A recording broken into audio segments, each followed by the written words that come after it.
चाकूचा धाक दाखवून 11 वर्षाच्या चिमुकलीचा 31 वर्षाच्या मुलानं बलात्कार केलेला आहे।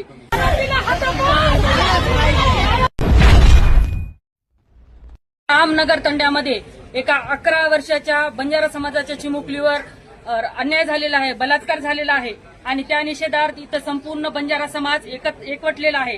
आताच कलेक्टर साहेबांना आम्ही निवेदन दिलं आणि मी त्या मुलीला भेटले। मुलीची इतकी हालाकीची परिस्थिती आहे, तिला ब्लिडिंग झालेली आहे, तिच्या गळ्यामध्ये कपडा कोंबल्यानंतर तिचा आवाज दाबला गेलेला आहे, मधून गळ्यामध्ये सूज आहे, बाहेरून गळ्याला सूज आहे, तिच्या ओठावर चावलेला आहे। चाकूचा धाक दाखवून 11 वर्षाच्या चिमुकलीचा 31 वर्षाच्या पारधी समाजाच्या मुलानं बलात्कार केलेला आहे। आणि आमची मागणी ही आहे, या दीपक भोसले, बाळू भोसले ह्या नाव बदलून राहणारा सोलापूर मधून हद्दपार केलेला मुलगा आहे आणि तो आरोपी आहे।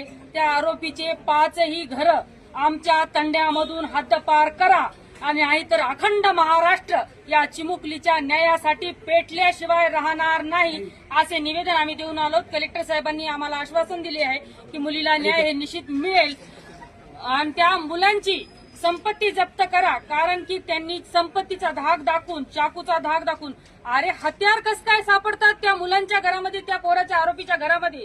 पोलीस प्रशासन झोपलेलं आहे का?